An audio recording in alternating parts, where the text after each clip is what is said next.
Unanimidade no pleno de Pontevedra no rexeitamento á A57. Os tres partidos da corporación aprobaron de xeito conxunto unha moción para instar ao goberno central a que non siga adiante coas dúas fases que aínda quedan deste proxecto que consideran lesivo para o territorio. Na sesión estiveron presentes veciños das parroquias afectadas. Que tal, saúdos? A Mancomunidade Serra do Barbanza segue a dar pasos para normalizar a súa situación.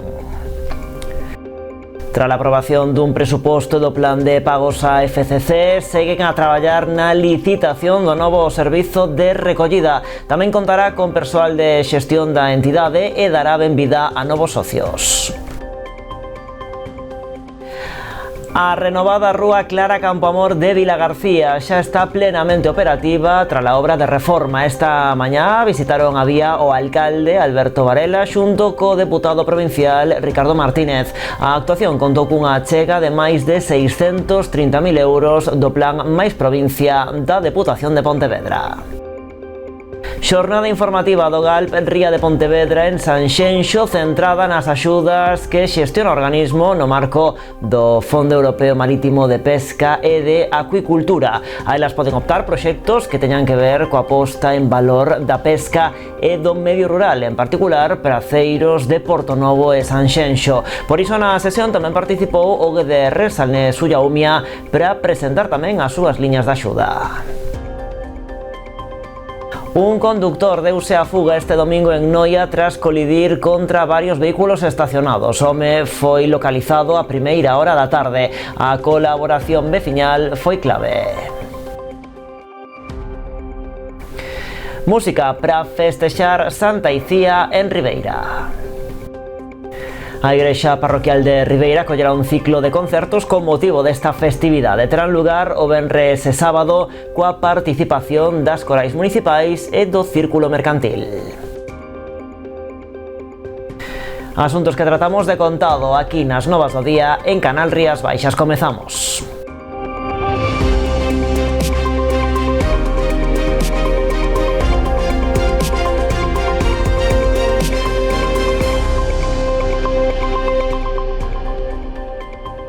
Unanimidade no pleno de Pontevedra no rexeitamento á A57. Os tres partidos da corporación aprobaron de xeito conxunto unha moción do PP emendada por PSOE e BNG para instar o goberno central a que non siga adiante coas dúas fases que aínda quedan do proxecto. Consideran que se trata dunha infraestructura demasiado lesiva para o territorio que atravesa, como levan anos denunciando os veciños afectados.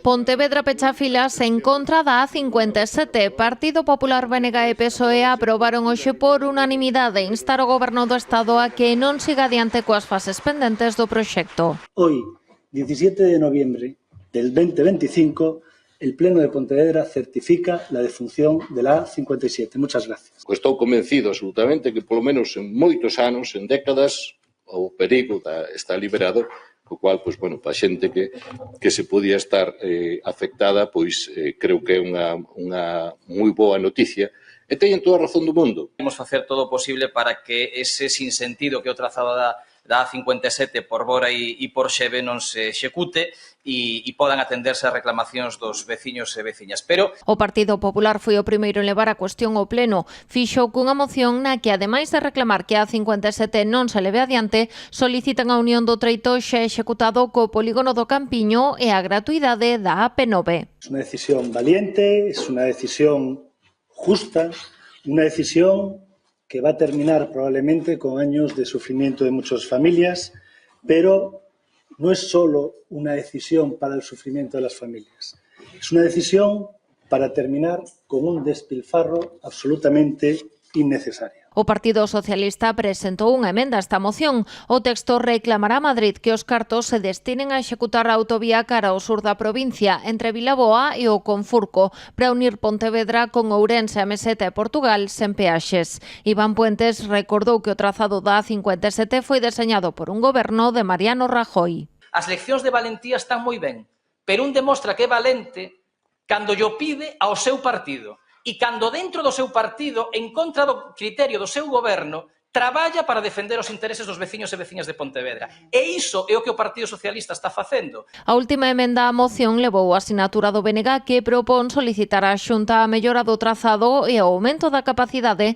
da estrada autonómica PO 224 entre Pontebora e San Antoniño, no Concello de Barro, mellorando a mobilidade entre o norte e o leste de Pontevedra. Con todos estes 26 anos ou 27 de dar voltas, pois quedou sin facer nada, pois que se faga, creo que sería unha mellora necesaria. Non pretende ser unha circunvalación ni nada deso, non pretende ser en absoluto, senón ser, digamos, unha mellora que quedou pendente. Bueno, pois despois de que a Corporación Pontevedresa aprobara por unanimidade o seu rexeitamento a continuar con ese proxecto da 57, os veciños das parroquias afectadas abandonaron esa sesión satisfeitos por esta mostra de apoio. Iso sí, apuntaron que non estarán totalmente tranquilos ata que dende o Ministerio de Transportes se confirme que non se vai continuar traballando nesta infraestructura. É un gasto tremendo, económico, social e medioambiental. Entonces, que as nosas forzas políticas se teñan posto de acordo para rexeitala é un paso moi importante. Ahora é importante que defendan ese paso, que chegue este acordo a Madrid e que o defendan ali coa forza que teñen que defender para que o Ministerio non siga adiante con este tema. Bueno, pois esta mañá o Pleno Pontevedrés arrancaba coa lectura do manifesto institucional co gallo do Día Internacional da Eliminación da Violencia contra a Muller. Este ano foi redactado pola quenda do oficio que atende as víctimas e que lle puxo voz foi a decana do Colexio de Abogados de Pontevedra. Gema Rial defendeu que a violencia machista non é un problema privado, senón unha violación dos dereitos humanos. Porque unha sociedade democrática non pode tolerar a violencia contra as mulleres, porque o silencio fainos cómplices, porque a avogacía está e estará sempre ao lado dos dereitos. A violencia contra as mulleres, polo feito de selo, constitúe unha grave violación dos dereitos humanos. É unha realidade que vulnera a dignidade, a liberdade e a vida de milleiros de mulleres no noso país e no mundo.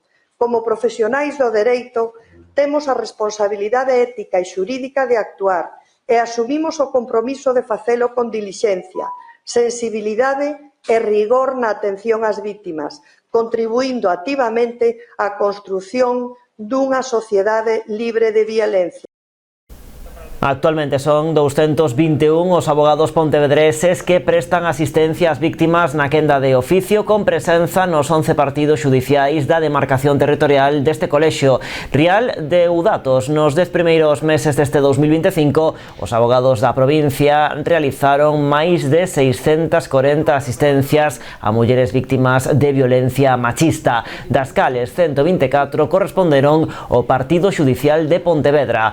Ademais, a decana do Colexio de Abogados Pontevedrés resumiu en 4 piares a actuación do Colexio de Abogados fronte á violencia machista, con formación especializada aos abogados, con atención gratuita ás víctimas, coa colaboración coas autoridades ou con entidades sociais ou participando en actividades de sensibilización contra a violencia machista e de promoción da igualdade.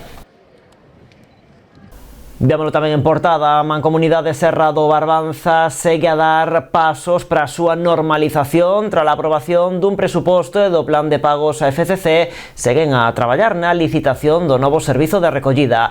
Tamén contará con persoal de xestión de entidade e dará benvida a novos socios.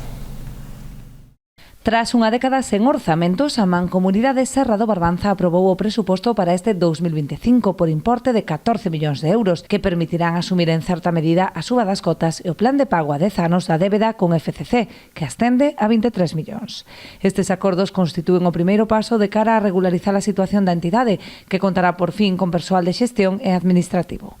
Definitivamente a Mancomunidade vai ter un persoal propio de xestión, que é algo fundamental para que eso tamén se poda xestionar dunha forma efectiva e en vez de estar constantemente rotando as presidencias e demais e traballando con persoal administrativo e de órganos de xestión de secretaría e intervención que eran en comisións de servicios, pois que traballen de forma específica para a mancomunidade. Creo que é un aspecto moi importante que vai a dotar a esta dos elementos de xestión necesarios para que todo funcione moitísimo mellor. Aprobouse un orzamento tamén que facía moitos anos que non estaba aprobado, de feito estaba absolutamente desfasado e incluso tendo cartos a mancomunidade non podía realizar pagos porque non estaban contemplados no orzamento do exercicio. Isto se regularizou todos estes últimos meses cun traballo intensísimo do actual presidente, o alcalde de Brión, e un equipo de técnicos e de asesores que tiñan traballando con él, que traballaron arreo e que quitaron ademais tamén un acordo moi importante para facer frente ao pago da débeda que está contraída e fruto dunha sentencia judicial con FCC que temos que pagar en todos os concellos en un período de 10 anos. Tamén se abordou a entrada de concellos que ata o de agora non eran socios de pleno dereito, como Ames, que xa amosou o seu interese en aderirse á mancomunidade. Quedan pendentes Rois e Pontecesures, que de non incorporarse á entidade terán que abandonala e asumir o pago das cotas e da débeda pendente. E a consolidación de quen vai a pertencer definitivamente á mancomunidade, que é outro aspecto tamén que estaba un pouco no aire, porque esa figura de cliente ou asociado non socio da mancomunidade desaparece, porque ademais está reconocido polo Consello de Contas, o Tribunal de Contas, que non é legalmente recoñecida esa figura e o que eres socio ou non eres socio. Mentres tanto, tras a finalización do contrato con FCC, a mancomunidade traballa na nova licitación do servizo de recollida do lixo, así como nun estudo de viabilidade para a planta de Serbia, co vertedoiro actualmente colmatado e sen posibilidade de ampliación. Fin de semana de retiro de todo o goberno da Xunta. En Meis, Alfonso Rueda e os seus 12 conselleiros escolleron a pousada da Armenteira para este encontro. Unha cita que se prolongou sábado e domingo e que serviu para poñer sobre a mesa distintos obxectivos políticos para os vindeiros meses. Cada departamento tivo oportunidade de expoñer as súas prioridades. No ámbito normativo está prevista a aprobación da primeira lei de educación digital e darase luz verde á nova lei de Administración Local de Galicia. O presidente galego remarcou que 2026 será tamén o ano do Pacto pola Lingua e da renovación do Plan Xeral de Normalización da Lingua Galega e empezará tamén a funcionar o Centro de Artes Digitais. Tamén se abordou a xestión das competencias sobre o litoral ou as políticas de vivenda. Sobre isto último, o presidente Alfonso Rueda avanzou que no 2026 estará xa en marcha as 4.000 vivendas comprometidas na actual legislatura para duplicar o parque público de Galicia. Así, segundo Rueda, as 3.000 que xa están en marcha en diferentes estados de execución sumaránse antes de que remate o vindeiro ano outros 1.000 aloxamentos, dos que o 25% dos de venda e o 40% dos de alugueiro estarán reservados aos mozos e mozas de menos de 36 anos. No ano 26 estarán xa en marcha a totalidade as 4.000 vivendas de promoción pública, é dicir, as vivendas que vai executar directamente a Xunta de Galicia, estarán xa en marcha todas elas, en diferentes grados de execución. Xa no ano 26 veremos inauguración das primeiras, pero durante o ano que ven todas estarán en marcha e, polo tanto, todo o que está en marcha se remata e cumpriremos os compromisos de doblar o noso parque público de vivendas, é dicir, engadiremos 1.000 vivendas máis as que a día de hoxe, cando remate o ano 2025, xa están en marcha desas 4.000.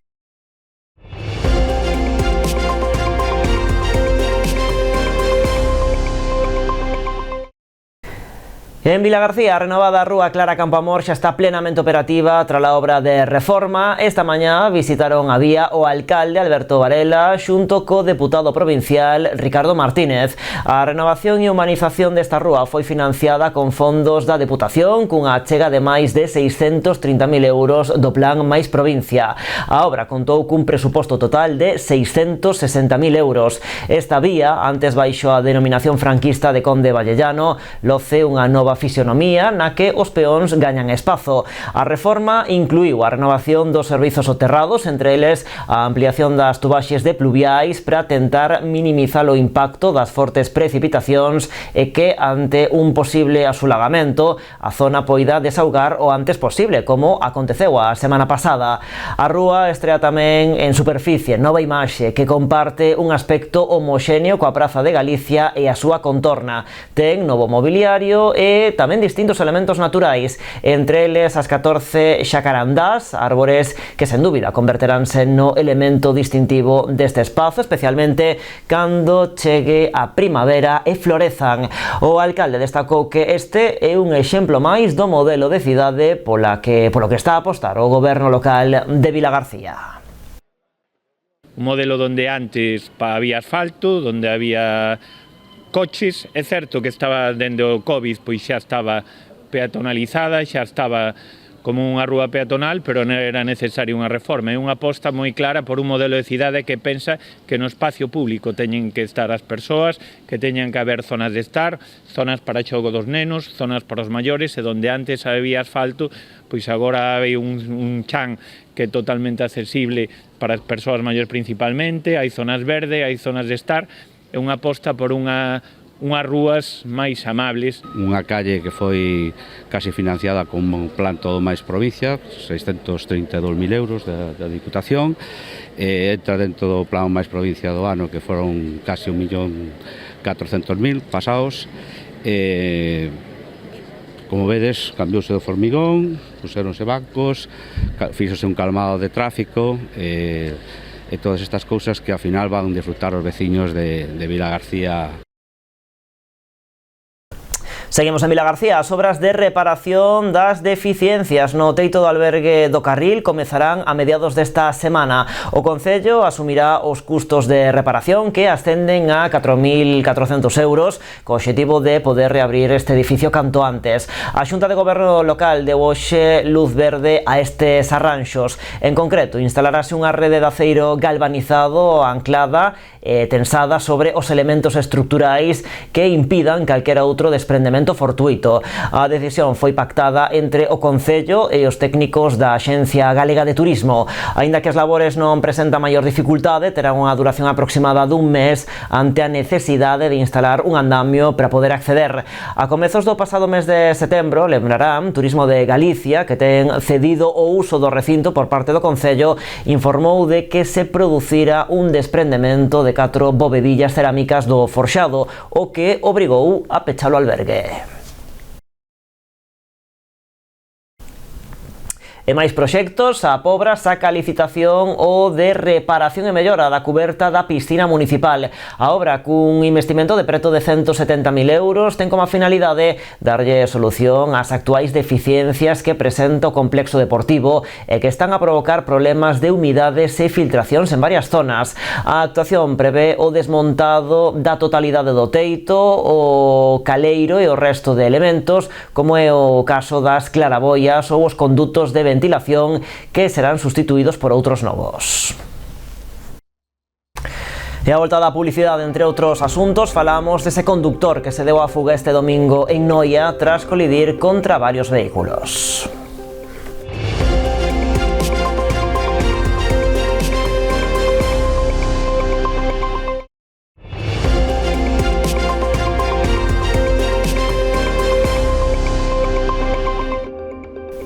Aquí seguimos nas novas en Canal Rías Baixas. Un condutor deuse a fuga este domingo en Noia tras colidir contra varios vehículos estacionados. Os feitos aconteceron ao redor das 3 da madrugada na rúa Carcasía. O choque inicial foi contra unha furgoneta aparcada na beirarrúa que acabou batendo contra outros 2 turismos, causando importantes danos. Ata o lugar desprazouse unha dotación da Garda Civil de Rianxo, posto que non estaba operativo o servizo de garda en Noia. Tras examinar a zona onde quedaron restos do vehículo que causou o sinistro, iniciaron os labores para identificar o conductor, que foi localizado despois a primeira hora da tarde. A colaboración veciñal foi clave, posto que unha parella que paseaba pola zona e veu como o turismo circulando a gran velocidade conseguiu aportar, viu este turismo, non? Circulando a gran velocidade, e conseguiu logo esta parella aportar parte da súa matrícula. E cambiamos de tema. O novo goberno de Ribeira manteve unha reunión de traballo coa directiva da Asociación de Empresarios. A xuntanza tiña como finalidade analizar diferentes temas de actualidade en materia empresarial e comercial. Era unha reunión agardada. A patronal ribeirense é unha das entidades de maior peso a nivel local, de aí que o Concello tivera esta xuntanza como unha das súas prioridades. A ela asistiu a propia alcaldesa María San Pedro e os tenentes de alcalde Vicente Mariño e Ana Barreiro, así como a edil de Promoción Económica Carme Pérez.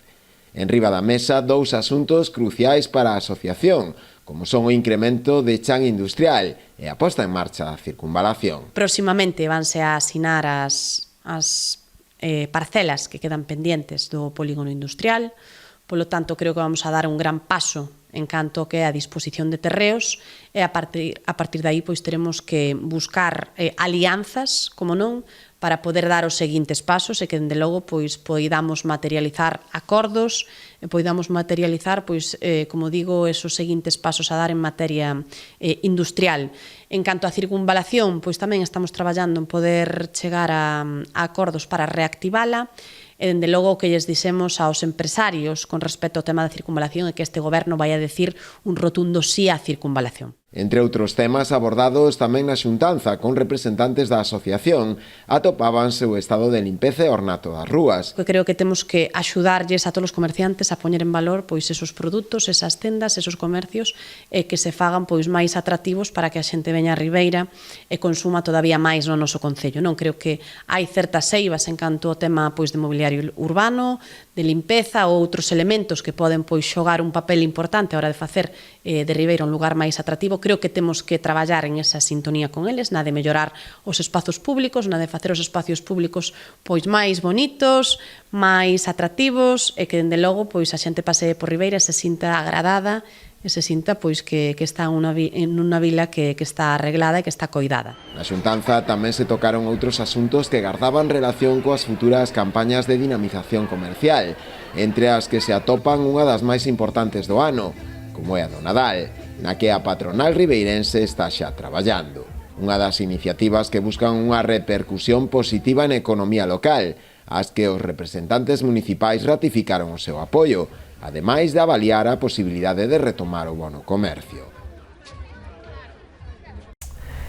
A Deputación da Coruña abriu o prazo para a solicitude de axudas do Plan de Emprego Local pro vindeiro ano 2026. A convocatoria, dotada cun orzamento de 8,6 millóns de euros, está destinada a apoiar as pequenas e medianas empresas da provincia na contratación de persoal, realizar novos investimentos para a transformación e a competitividade e cubrir os custos das cotas á Seguridade Social e dos alugueiros de locais e centros de traballo.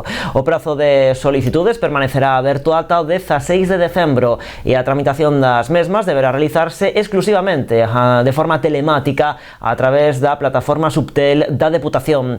Unha das principais novidades desta convocatoria será a posibilidade de incorporar dentro da liña PEL autónomos as mensualidades de alugueiro de baixos comerciais, naves, oficinas ou centros de traballo cunha axuda de entre 200 e 500 euros ao mes ata un máximo de 6.000 euros ao ano. Dende o organismo provincial destacan a importancia deste plan de emprego local, unha das principais apostas de impulso económico da que realiza a entidade, o que se destinaron entre 2016 e 2025 máis de 127 millóns de euros e se crearon máis de 8.000 empregos, consolidándose como unha ferramenta clave para fixar poboación, promover emprego estable e mellorar a competitividade das empresas, especialmente no rural. Xornada informativa do GALP Ría de Pontevedra en Sanxenxo centrada nas axudas que xestiona o organismo no marco do Fondo Europeo Marítimo de Pesca e de Acuicultura. A elas poden optar proxectos que teñan que ver coa posta en valor da pesca e do medio rural, en particular praceiros de Portonovo e Sanxenxo. Por iso, na sesión tamén participou o GDR Salnés Ullaumia para presentar a súa liña de axudas e deste xeito cubrir as demandas de todos os sectores productivos que están presentes nas prazas.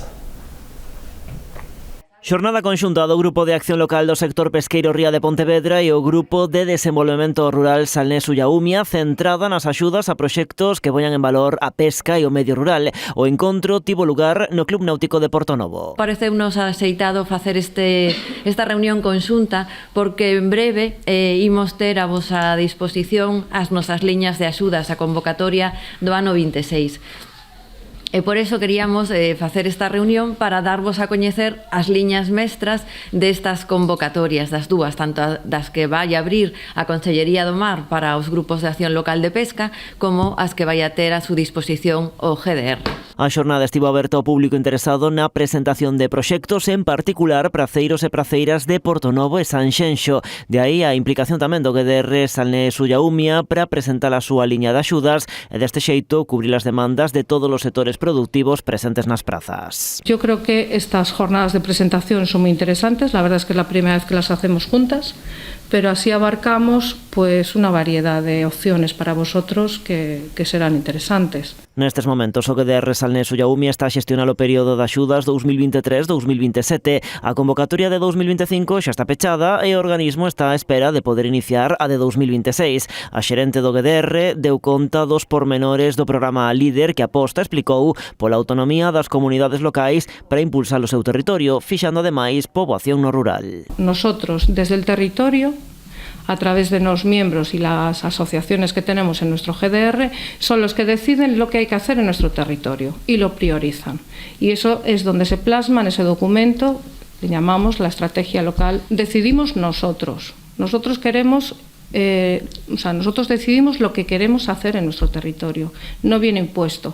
Esto no es una línea de subvenciones de que se subvencionan lavadoras de... No, aquí entran proyectos que son interesantes para nuestro territorio y somos nosotros los órganos decisorios, los que decidimos y priorizamos. Pola súa banda, o GALP está a xestionar axudas no marco do Fondo Europeo Marítimo de Pesca e de Acuicultura FEMPA 2021-2027. Son axudas para a xente do mar, pero non para pescar, para que fagan outras actividades alternativas ou complementarias á pesca. É a mesma filosofía do Líder e do GDR para o campo, pero aplicado ao sector costeiro. Na xornada participaron representantes dos praceiros dos mercados de Sanxenxo e Portonovo, así como particulares que tiveron oportunidade de recibir orientación directa por parte do GALP e o GDR para presentar as convocatorias ás súas iniciativas.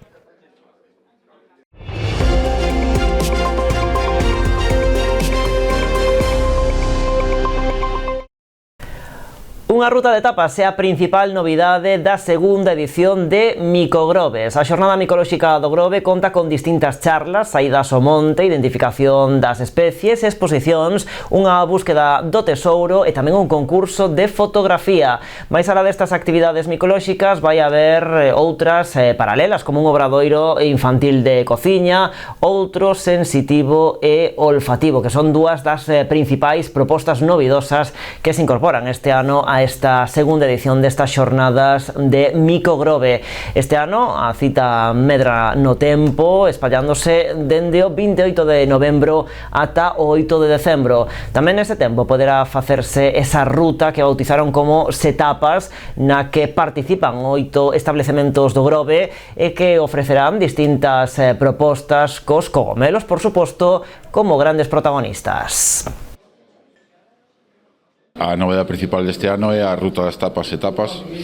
Son tapas con setas que ofrecerán 8 locales do Grove, recetas especiales, todos con setas diferentes, e a verdad que non se os vimos e teñen moi boa pinta, están moi boas, e entón animamos a todos a participar tanto nas actividades micológicas como nos concursos fotografía, búsqueda do tesouro, os obradoiros e a ruta de tapas que promete ser unha boa ruta e moi rica ademais. Ribeira volverá a celebrar a festividade de Santa Icía cun ciclo de concertos. Terán lugar este venres e sábado coa participación das corais municipais e do Círculo Mercantil. As actuacións vanse desenvolver na Igrexa de Santa Uxía. A Igrexa Parroquial de Ribeira encherase de música esta fin de semana cos concertos programados co gallo da festividade de Santa Icía. Dúas corais polifónicas que temos aquí no Concello de Ribeira, que son a Coral Polifónica Municipal e a Coral Polifónica do Mercantil, que teño pois a sorte de que me acompañan os seus directores, e eles despois desgranarán máis polo miúdo en que vai a consistir estes concertos. E, bueno, eu non teño máis que palabras de agradecemento para ambas corales por encher de cultura e de música este fin de semana. E tamén pois, me gustaría ter unha mención especial á UPA, nomeadamente ao seu cura don Alfonso Mera, que nos vai a deixar a igrexa para levar a cabo estes sendos concertos. A Coral Polifónica de Ribeira será encargada de abrir este ciclo venres cun repertorio exclusivo de música sacra. A primeira parte estará dedicada toda de cantos á Virxe e comenzaremos pois cas antífonas marianas do oficio anual. Son 4 antífonas, todas elas en canto gregoriano, con Ave María tamén, para dar paso xa a unha peza do Renacimento, un Stabat Mater de Gabriel Nanino, e un homenaxe a don José Pérez Rajuán, sacerdote, que foi mestre da capela da Catedral de Santiago a mediados do século XX. Unha peza del Virgen Hermosa, titúlase.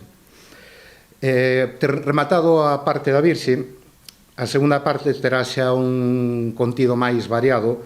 Tomaralle o relevo a Coral Polifónica do Círculo Mercantil, que o sábado interpretará 6 pezas do máis variado, como Viento del Norte, Peregrino ou A Salve Rociera, que porá o broche de ouro. Vamos a interpretar Peixe Fresco, de Travieso Quelle, unha canción cántabra de los hermanos Agüero, Viento del Norte, El Peregrino de Jarroff, El Mar y Dios, que es una popular marinera de García Montoto, Yo quiero ser marinero, la versión coral de Alfredo Oliveira, e ao final vamos a cantar a Salve Rociera. Antes habemos de cantar unhas cousiñas durante a misa. O concerto do venres será comezo ás 8 e o do sábado media hora máis tarde. A entrada será libre ata completar o aforo do templo. E seguimos en Ribeira, ali o Auditorio Municipal foi escenario esta pasada fin de semana do acto de clausura da 4ª edición do Festival Internacional de Teatro Amador de Galicia. A mostra trouxo de setembro a novembro a capital barbanzá un total de 5 compañías de ámbito galego, nacional e tamén internacional. Precisamente foi un grupo de teatro portugués, Tiasos Teatro, o encargado do peche do certame coa representación da obra Helena.